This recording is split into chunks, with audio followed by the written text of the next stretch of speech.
श्री भरत जी ने गुरु जी ने भी कह दिया, पिता की आज्ञा का पालन करने में विचार नहीं करना चाहिए। श्री भरत जी ने भी कहा कि विचार नहीं करना चाहिए, पर आगे चलकर के पता ये चला कि विचार नहीं करना चाहिए। ऐसा कहने वाले श्री भरत ने सबसे अधिक विचार किया, और विचार भी ऐसा किया कि लोगों को एक नई दृष्टि दे दिया, नया चिंतन दे दिया।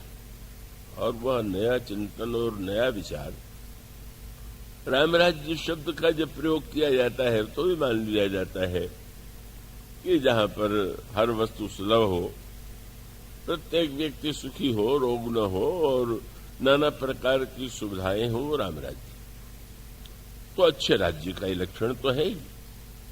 ऐसा तो राज्य को होना ही चाहिए, पर राम राज्य इससे बहुत भिन्न है। और उसमें मूल वस्तु यह है कि विचार ही सर्वश्रेष्ठ वस्तु है, क्योंकि विचार का विरोध करने के लिए भी आपको विचार का ही आश्रय लेना होगा। और उसके मूल में एक सूत्र है जिसे आगे चल करके गुरु वशिष्ठ ने श्री भरत के संबंध में कहा। श्री भरत का पूरा भाषण क्या है? लोगों को विचार करने के लिए वे प्रेरित करते हैं। बड़ी अद्भुत बात। वो प्रश्न करते हैं, लोगों से पूछते हैं कि आपने इन बातों पर विचार किया? और उसका अभिप्राय यह है, अब नित्य तो नए श्रोता आते हैं तो प्रारंभ से न आने पर पूरी बातें समझने में थोड़ी असुविधा हो सकती है। मैं चेष्टा करूंगा कि वो बातें भी आपके ध्यान में आ सकें।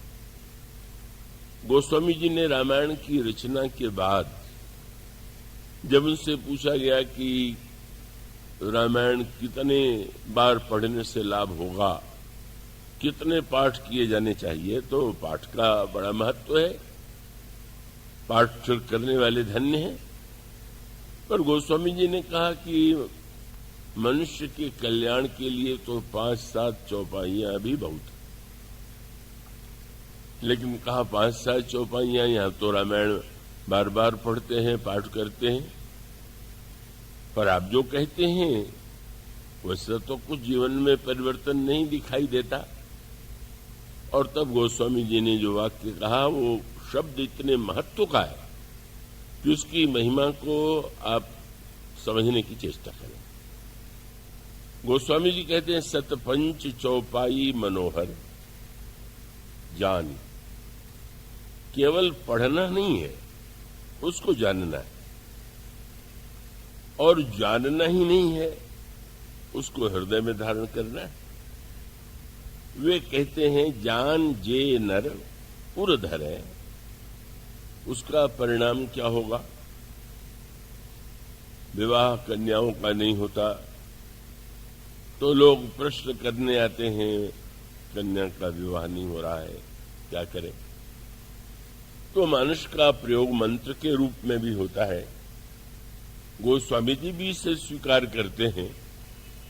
वे कहते हैं कि भगवान राम और सीता के विवाह का जो गायन करता है, पाठ करता है, का वो उस व्यक्ति के जीवन में उत्साह और मंगल के अवसर आते ही रहते हैं। से रघुबीर विवाह जैसे प्रेम गामहि सुने। और अनेक अनेक प्रसंगों में अनेक फल हैं।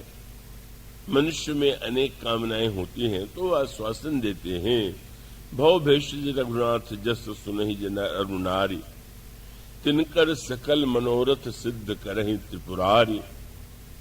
का जो भगवान के चरित्र का मन पठन करते हैं, उनकी समस्त कामनाओं को शंकर जी पूरा करते हैं।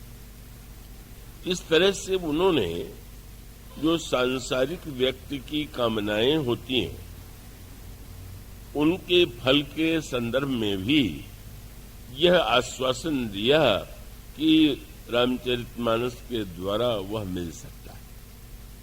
किंतु यह न भूलिए कि जब बच्चे को अगर मां यह कहे कि तुम विद्यालय जाओ तो तुम्हें मिठाई मिलेगी, तो मिठाई लक्ष्य नहीं होता है, मिठाई साधन होता है।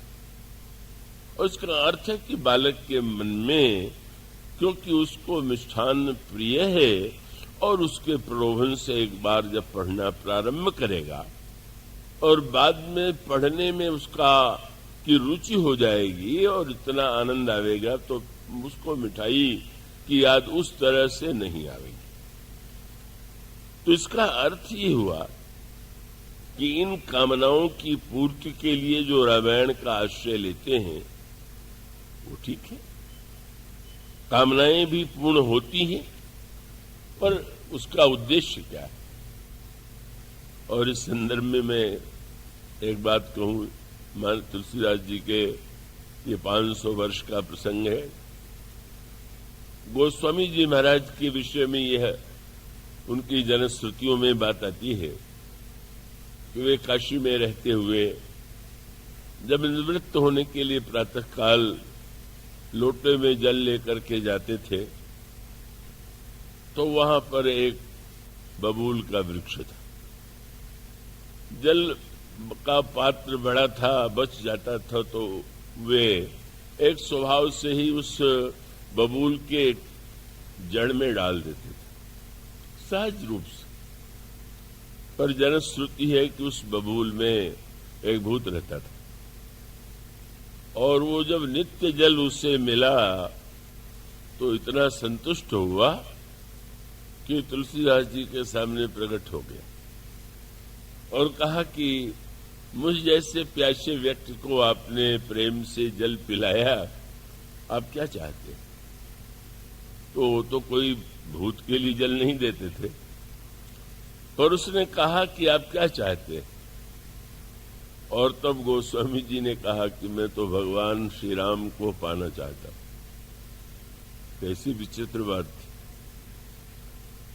संसार में दो तरह के लोग होते हैं, एक तुलसीदास जैसे जो भूत से भी भगवान को मांग लेते, और दूसरे वो हैं जो भगवान से भी भूत मांगते।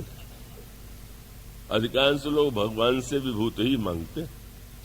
भूत माने जो नहीं है, जो नहीं है वही भूत है, और हम जिन वस्तुओं की मांग करते हैं वो तो भूत ही होंगी। भगवान से भूत मांगना और भूत से भगवान मांगना यही मानो विवेक का अंतर है। हम भगवान से वह वस्तु मांगते हैं जो भगवान से भी मिलेंगी तो सदा नहीं रहेंगी। का उसमें अंतर आवेगा, संकट आवेंगे, विपत्तियां आवेंगी, तो वो वस्तु मानो हमारी वृत्ति वही तो है जिसे दुर्योधन की वृत्ति कहते हैं। मैंने कल कहा था कि महाभारत का तो धर्म ज्ञान इतना अनोखा था कि चकित हो जाना पड़ता है कि कैसी धर्म को लेकर के समय समय पर समाज में मान्यताएं प्रचलित होती हैं।